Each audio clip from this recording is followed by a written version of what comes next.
اگر کسی کا رفع الیدین چھوٹ گیا، پہلا رفع الیدین تو نہیں چھوٹتا،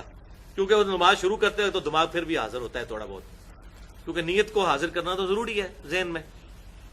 بیچ میں کسی کا رفع الیدین چھوٹ گیا، رکوع میں جاتے وقت یا رکوع سے اٹھتے وقت، یار 4 رکعتوں والی نماز تھی، 2 رکعت میں اٹھنے کے بعد رفع الیدین کرنا بھول گیا، تو رفع الیدین نماز میں کرنا سنت ہے۔ اگر یہ کسی کا بھول سے چھوٹ گیا تو اس پہ سجدہ سہو واجب نہیں ہوگا، اسی طریقے سے اپنی نماز مکمل کر لیں۔ لیکن اس سے اگر کوئی یہ غلط رزلٹ نکالے کہ سجدہ سہو ضروری نہیں، رفع الیدین نماز میں کرنا ضروری نہیں ہے، تو یہ بالکل بےہودہ رزلٹ ہے، کیونکہ اگر یہی بات ہو تو پھر پہلا رفع الیدین بھی چھوڑ دیا جائے۔ تو سنت کو ہلکا جان کے جان بوجھ کر چھوڑنا، اس پہ میں آپ کو وعید سنا دیتا ہوں آپ صلی اللہ علیہ وسلم کی۔ جامعہ ترمذی میں انٹرنیشنل نمبرنگ کے مطابق 2145 نمبر حدیث ہے کہ آپ صلی اللہ علیہ وسلم نے 6 طرح کے لوگوں پر لعنت فرمائی ہے۔ لعنت کا مطلب ہے کہ یہ لوگ اللہ کی رحمت سے دور ہیں، مایوس ہیں،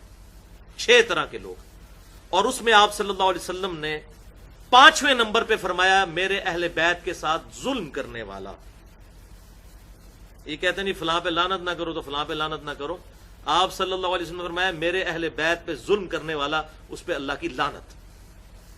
اور 6 نمبر پر آپ صلی اللہ علیہ وسلم نے ارشاد فرمایا میری سنت کو ترک کر دینے والا،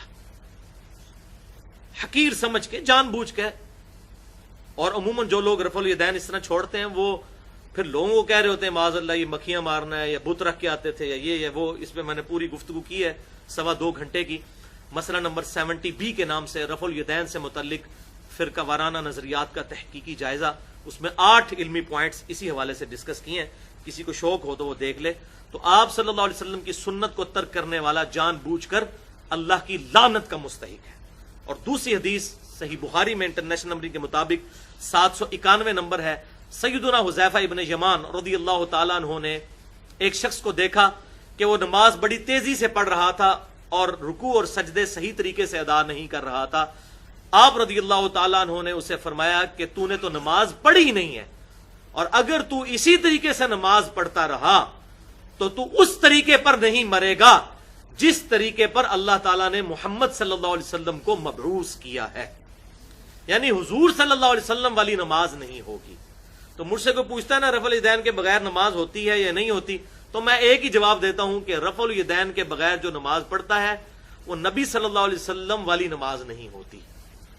نبی صلی اللہ علیہ وسلم والی نماز نہیں ہوتی۔ رفع الیدین پہ پوری امت کا اجماع ہے، اور اس لیکچر میں نے بتایا کہ اہل سنت اور اہل تشیع،